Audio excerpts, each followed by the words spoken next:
तो कहानी की शुरुआत में 8 लोगों को दिखाया जाता है जो एक हाई लेवल कॉर्पोरेट जॉब पाने के लिए आए थे। एग्जामिनेशन हॉल में जाने से पहले कुछ लोग आसान है बोलकर खुद को मोटिवेट कर रहे थे, तो कुछ लोगों का ध्यान सिर्फ इसी चीज में था कि वे कैसे दिख रहे हैं। यहाँ पर रोशनी उतनी नहीं थी जितनी एक एग्जामिनेशन हॉल में होनी चाहिए, लेकिन बैठने का इंतजाम एकदम बढ़िया था। कोई फर्रे न चलाए, इसके लिए यहाँ पर कैमरे भी लगे हुए थे। सब लोगों के बैठने के बाद यहाँ एक गार्ड आया जिसके पास गन भी थी। कैंडिडेट्स ने बिल्कुल जाहिर नहीं किया कि गन को देखकर उनके पैर डांडिया खेल गए। गार्ड के बाद एक कोट वाला शख्स आया जिसने अपना असली नाम नहीं बताया, बल्कि खुद को द इन्विजिलेटर के नाम से इंट्रोड्यूस किया। इन्विजिलेटर का मतलब जो एग्जाम लेता है। हाँ, वही जो स्कूल टाइम में 3 घंटे लेता था और 5 मिनट भी नहीं देता था एक्स्ट्रा पेपर लिखने के लिए। अब इन्विजिलेटर ने उन सब से माफी मांगते हुए कहा कि आप सब बड़ी तकलीफों से गुजर कर यहाँ तक आए हो। कुछ लड़कियों का तो मेकअप भी खराब हो गया है। खैर, यहाँ पर हमें पता चलता है कि ये सब कैंडिडेट्स ऐसे यहाँ पर नहीं आ गए, बल्कि ये पिछले सभी टेस्ट क्लियर करके यहाँ तक आए हैं। अब इन कैंडिडेट्स के पास मौका है इस एग्जाम को पास करके अपने सपनों की जॉब पाने का। इन्विजिलेटर ने इन सबको यहाँ के कुछ रूल समझाए, जैसे कि यहाँ बाहर का कोई भी कानून वैलिड नहीं होगा, इन्हें सिर्फ यहाँ के रूल्स ही मानने होंगे। ये लोग ना तो गार्ड से बात कर सकते हैं और ना ही इन्विजिलेटर से। कोई भी कैंडिडेट अगर जाने अनजाने में अपने क्वेश्चन पेपर को नुकसान पहुंचाता है या फिर उठ के बाहर जाता है तो उसे डिस्क्वालीफाई कर दिया जाएगा। कैंडिडेट्स को 80 मिनट का समय मिलेगा और उनके क्वेश्चन पेपर पर सिर्फ एक क्वेश्चन है। अगर उन्होंने उसका जवाब दे दिया तो वे पास हो जाएंगे। इसके बाद इन्विजिलेटर ने उनसे पूछा कि अगर उनके मन में कोई भी सवाल है तो अभी पूछ लो, पर किसी ने कुछ नहीं पूछा और फिर इन्विजिलेटर टाइमर सेट करके बाहर चला गया। अब कैंडिडेट्स अपना पेपर देखने लगे। उन्होंने खूब घुमा घुमा के देख लिया, पर उन्हें पेपर पर कुछ भी नहीं दिखा, जिस वजह से ये सब गधों की तरह एक दूसरे को देखने लगे। जैसे जैसे टाइम बीतने लगा वे लोग नर्वस होने लगे। इसलिए कैंडिडेट नंबर 2 ने अपने पेपर पर लिख दिया कि मुझे ये जॉब इसलिए मिलनी चाहिए क्योंकि मेरे टूथपेस्ट में नमक है। कैमरे ने जूम करके देख लिया और फिर गार्ड ने उसे बड़ी तमीज से उठाया और फिर बड़ी तमीज से ही बाहर का रास्ता दिखा दिया, क्योंकि उस लड़की ने अपना पेपर खराब कर दिया था। इसके बाद कैंडिडेट नंबर 5 ने याद किया कि इन्विजिलेटर ने कहा था कि वे गार्ड या इन्विजिलेटर से बात नहीं कर सकते, मतलब वे आपस में तो बात कर ही सकते हैं। उसने ये बात सबको बताई और उनसे कहा कि हम सबको साथ में मिलकर काम करना चाहिए, तभी हम क्वेश्चन को ढूंढ पाएंगे।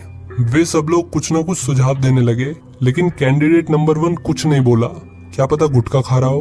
उनमें से एक ने अपना नाम बताने की कोशिश की, लेकिन कैंडिडेट 5 ने उसे रोक दिया, ये कहते हुए कि हमें अपनी असली पहचान छुपा के रखनी चाहिए। इसलिए उसने सभी के पेट नेम रख दिए। कैंडिडेट 1 का नाम पड़ गया डेव, क्योंकि वो जब से यहाँ पर आया था तब से उसने एक भी शब्द नहीं बोला। फिर कैंडिडेट नंबर 5 ने एक जने का नाम रख दिया ब्राउन, एक का ब्लैक, हिंदी में कालिया, और खुद का व्हाइट, और लड़कियों का नाम रख दिया उनके बालों के कलर पे, जैसे कि ब्लॉन्ड, ब्रूनेट और डार्क। इसके बाद व्हाइट ने कहा कि उन्हें अपनी सीट से उठ जाना चाहिए, क्योंकि रूल्स में ऐसा कहीं नहीं बताया गया कि वे लोग उठ नहीं सकते। उसने चांस लिया और कुछ नहीं हुआ। गार्ड शांति से कोने में खड़ा रहा। इसका मतलब ये लोग यहाँ पे आराम से घूम भी सकते हैं। ब्रूनेट का मानना था कि पेपर पर क्वेश्चन को या तो इनविजिबल इंक से लिखा गया है या फिर वाटर मार्क से। वे सब इस थ्योरी को टेस्ट करने पे सहमत हो गए, पर उन्हें नहीं पता कि इसे कैसे टेस्ट किया जाए। ब्रूनेट अपने पेपर को लाइट में देखने लगी, लेकिन कुछ नहीं दिखा। उसने सबको ऐसा करने के लिए कहा क्योंकि हो सकता है कि क्वेश्चन सिर्फ एक बंदे के पेपर पर लिखा हो। सबने उसकी बात मानकर अपने पेपर चेक किए, सिवाय डेफ के। व्हाइट उसका पेपर छीनकर खुद ही चेक करने लगा, लेकिन उसे कुछ नहीं मिला। ब्लैक ने कहा कि हो सकता है कि क्वेश्चन सिर्फ यूवी लाइट या एक्सरे लाइट में दिखे। अब सब लोग स्विच बोर्ड ढूंढने लगे जिससे लाइट चेंज हो जाए, लेकिन उन्हें कुछ नहीं मिला। ब्लॉन्ड को दीवारों में इमरजेंसी लाइट्स दिख गई, लेकिन उन्हें चालू करने का स्विच नहीं था। अब उन्हें इमरजेंसी लाइट्स को चालू करने के लिए उन लाइट्स को तोड़ना पड़ेगा जो पहले से यहाँ पर मौजूद थी। ब्राउन इसके लिए तैयार नहीं था, इसलिए उन्होंने वोटिंग करी। ज्यादातर लोग ये रिस्क लेने के लिए तैयार थे। अब सारी लाइट्स तोड़ने के बाद ब्लू इमरजेंसी लाइट्स जल गई। उन सब ने अपने पेपर्स चेक किए, सिवाय डेफ के। अब भी किसी को क्वेश्चन नहीं मिला। ब्रूनेट ने उन्हें सुझाव दिया कि उन्हें लाइट के ऊपर की लेयर को हटा देना चाहिए, जिससे शायद एक्सरे लाइट आए। लड़कियों की हील से उन्होंने लेयर को हटा दिया, जिससे लाइट का कलर बदल गया। बावजूद इसके भी उन्हें क्वेश्चन नहीं मिला। दूसरी लाइट्स की तरह ये लाइट भी इनके किसी काम नहीं आई। अब इनके पास सिर्फ 60 मिनट बचे थे। फ्रस्ट्रेशन में व्हाइट ने सभी को दूसरी तरह से सोचने के लिए कहा। अब जबकि सेकंड नंबर डिस्क्वालीफाई हो चुकी थी तो वे उसके पेपर के साथ कुछ भी कर सकते थे। इसके बाद व्हाइट ने पेपर पर पेंसिल चलाना शुरू कर दिया, लेकिन इसका भी कोई फायदा नहीं हुआ। फिर उसने पेपर को कई टुकड़ों में फाड़ दिया ताकि वे लोग अलग अलग पेपर पर अलग अलग तरीके से एक्सपेरिमेंट करके देख सके। फिर व्हाइट ने उनमें से एक पेपर पर सूसू कर दिया, पर उससे भी बात नहीं बनी। हालांकि इससे व्हाइट को शांति मिल गई, बेचारा इतनी देर से रोक के बैठा हुआ था। इसके बाद ब्लैक और व्हाइट की बहस होने लगी इसी बात को लेकर कि उन्हें आगे क्या करना चाहिए। उन्होंने अपनी बहसबाजी बंद कर दी जैसे ही उन्होंने डेफ को रोते हुए देखा। डेफ ने बड़बड़ाते हुए कुछ बोला जो उसके अलावा किसी को समझ नहीं आया। असल में वो कह रहा है कि वीडियो को लाइक कर दो, लेकिन वो ये बात फ्रेंच में बोल रहा है। उसने इन सब से पूछा कि क्या उन्हें पेपर में कुछ दिख रहा है। उसके हिसाब से पेपर अपनी इमेज रिफ्लेक्ट कर रहा था। वो फ्रेंच में बोल रहा था, इसलिए किसी को कुछ समझ नहीं आया। सब लोग एकदम शांत हो गए जब ब्राउन ने अपनी थ्योरी बताई। उसके हिसाब से वे लोग किसी एग्जाम में नहीं बल्कि किसी बैटिंग शो में थे, जहां बोर्ड मेंबर्स उन पे बैट लगा रहे होंगे कि उनमें से कौन जीतेगा। ब्रूनेट के हिसाब से बोर्ड मेंबर्स के पास ये सब करने का फालतू टाइम नहीं होगा, लेकिन ब्राउन के हिसाब से बोर्ड मेंबर्स के लिए पैसा ही सब कुछ नहीं है। इतना पैसा कमाने के बाद अब उन्हें अपनी लाइफ में रिस्क और एंटरटेनमेंट की जरूरत होगी, इसलिए वे सब यहाँ पर है। अब सब लोग अपनी अपनी थ्योरी देने लगे। किसी के हिसाब से इन्विजिलेटर इस सब के पीछे था, जबकि कालिया का कहना था कि इस सब के पीछे कंपनी का चीफ एग्जीक्यूटिव ऑफिसर हो सकता है। अब ये लोग प्रेशर में कुछ भी बोले जा रहे थे, इवन एक दूसरे की बेइज्जती भी करने लगे। डार्क ने बड़े कॉन्फिडेंस से कहा कि उन्हें कोई नहीं देख रहा, क्योंकि यहाँ पर सब लोग सीईओ के अंडर काम करते हैं, उसी के पास कंपनी की सारी पावर है। डार्क की बातें सुन के लग रहा था कि उसे कंपनी के बारे में इन सबसे ज्यादा जानकारी है। ब्राउन ने उससे पूछा कि वो सीईओ के बारे में इतना कैसे जानती है। तब डार्क ने बताया कि वो एचआर के तौर पर इसी कंपनी के लिए काम करती है, लेकिन आज तक उसने कंपनी के सीईओ को नहीं देखा। डार्क ने बड़ी जॉब के लिए अप्लाई किया था, इसलिए आज वो यहाँ पर है। व्हाइट ने बताया कि उसे ये जॉब ऑफर हुई थी, जबकि बाकियों ने इस जॉब के लिए अप्लाई किया था। हालांकि इन सब में एक बात कॉमन थी कि वे कंपनी के बारे में कुछ भी नहीं जानते थे। ना उन्हें ये पता था कि कंपनी करती क्या है, क्योंकि उन्हें कहा गया था कि वे कंपनी से रिलेटेड कोई भी सवाल नहीं पूछ सकते। डार्क ने उन्हें बताया कि वे लोग एक मल्टी बिलियनियर फार्मास्यूटिकल कंपनी बिरोग में जॉब पाने के लिए एग्जाम दे रहे हैं। कुछ टाइम पहले जब पैंडेमिक फैला तो यही पहली कंपनी थी जिसने वैक्सीन बनाई। इनका एनुअल टर्नओवर $20 बिलियन है, सिर्फ इनके सीईओ की वजह से। तभी ब्लैक ने कहा कि हो सकता है कि कंपनी ने उस खतरनाक बीमारी का इलाज भी ढूंढ लिया हो, जिसकी वजह से पूरी दुनिया में लाखों लोग मर रहे हैं। ब्रूनेट ने ब्लैक की बात को काटते हुए डार्क से कंपनी के बारे में और जानना चाहा। ये बात व्हाइट को थोड़ी अजीब लगी कि कहीं ब्रूनेट भी तो उसी वायरस से इन्फेक्टेड नहीं है। ब्रूनेट ने मना करते हुए बात को यहीं खत्म कर दिया। अब ब्रूनेट ने सबका ध्यान अपनी तरफ खींचते हुए गार्ड के सामने लाइटर निकाला और फिर वो फायर अलार्म को देखने लगी। सभी कैंडिडेट्स ने सोचा कि वे लाइटर से फायर अलार्म को ऑन कर देंगे तो यहाँ बारिश हो जाएगी, और हो सकता है कि फिर पानी की वजह से पेपर पे लिखा हुआ क्वेश्चन दिखने लगे। ब्रूनेट अब चेयर पर चढ़ गई, लेकिन अब भी उसका हाथ फायर अलार्म तक नहीं पहुंच पा रहा था।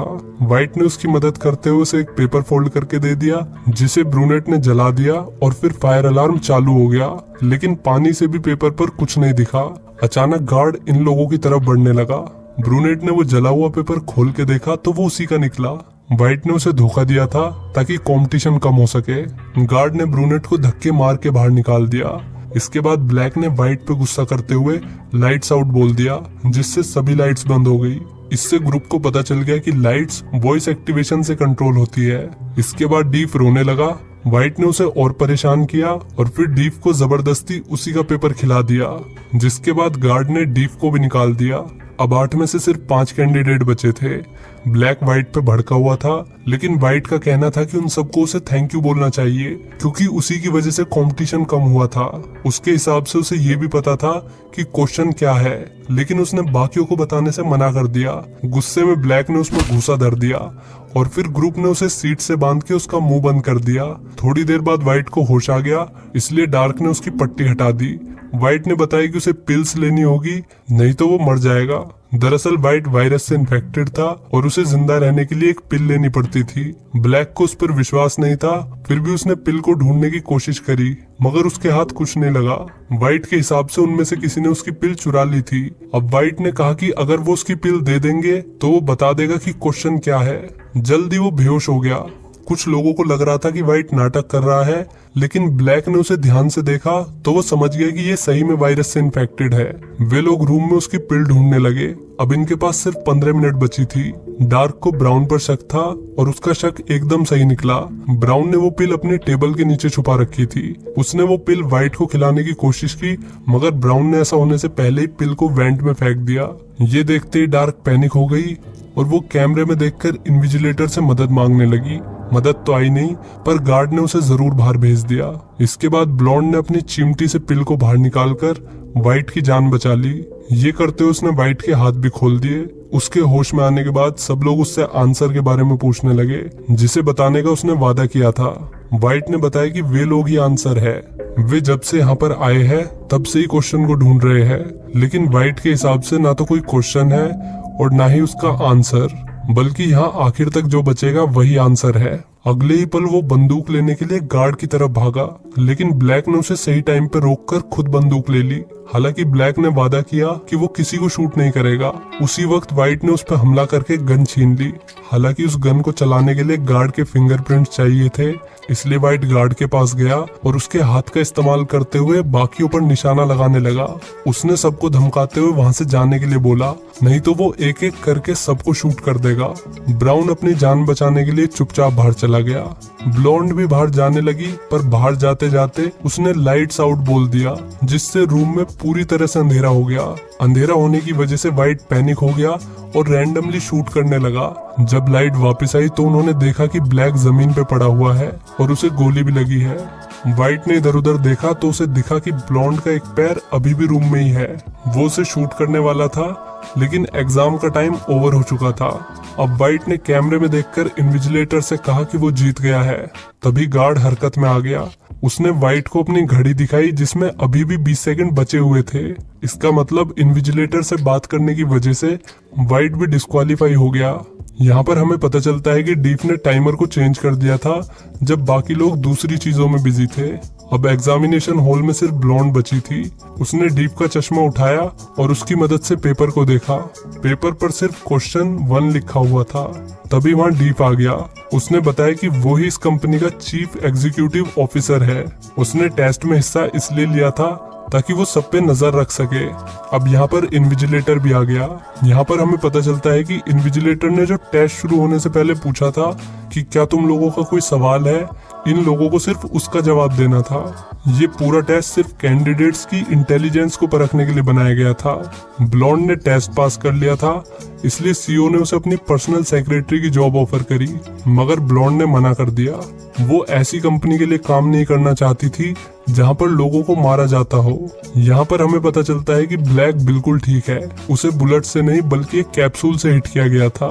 एक ऐसा कैप्सूल जो शरीर के किसी भी रोग को ठीक कर सकता है। ये जानने के बाद ब्लॉन्ड ने जॉब एक्सेप्ट कर ली। इसी के साथ ये मूवी यहीं पर खत्म हो जाती है। तो कैसी लगी दोस्तों ये वीडियो कमेंट करके बताओ और वीडियो को लाइक कर देना, इससे रीच बढ़ती है। सो मिलते हैं अगली वीडियो में। Till then take care, bye bye.